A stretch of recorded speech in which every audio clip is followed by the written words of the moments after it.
Hello, my name is Bishop Marty Field of the Diocese of West Missouri.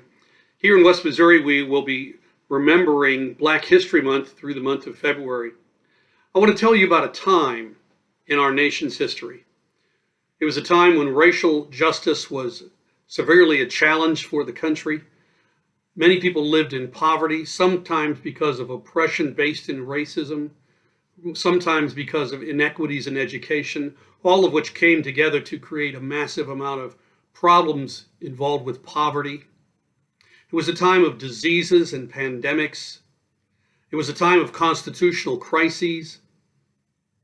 And I want you to know that that was not the time we live in right now, but it certainly does parallel the time we live in right now. It was a time when Absalom Jones, one of probably the most famous Black American who ever was made a saint or someone to be commemorated in the Episcopal Church, was alive. It was back in the time of the 1700s into the 1800s when he lived. There was racial injustice in the country. Slavery still existed. People were kept in poverty, and even when an African American person, male or female, was freed, they still lived at the bottom rungs of the socioeconomic ladder in society. Education was not yet universal for all people.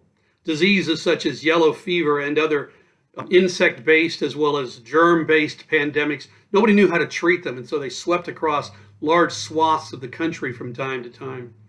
It was a time when the United States went through revolution to become an independent country, and the Articles of Confederation were written just to be replaced a few years later by the Constitution because the Articles didn't work.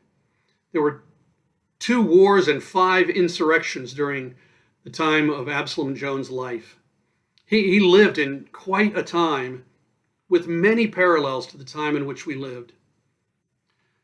Absalom Jones was a man raised up from slavery. He was born an enslaved man, lived through poverty, befriended the poor, looked out for the homeless, took care of the friendless. His ministry featured a fervent evangelical preaching, but also intense concentration on bringing social relief to his parishioners and to the people of the city of Philadelphia. Absalom Jones was not allowed to become a priest for many years in his ministry. But finally, he was made a deacon to lead the African Episcopal Church of St. Thomas in Philadelphia.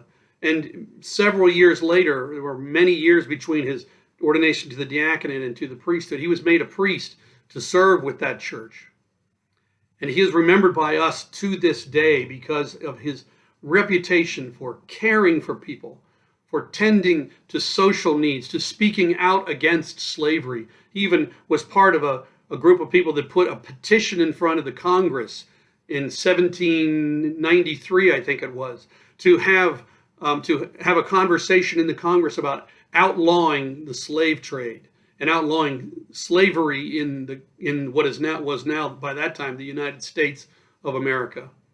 He was a man with broad vision, and yet he could live in the moment and be present with the people, whether they were sick, whether they were ill, whether they were poor, whether they were hungry, whether they were homeless. He's an inspiration in many ways.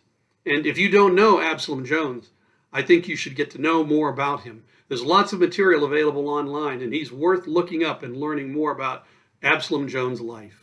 I commend that to you. May God bless you. Bye-bye.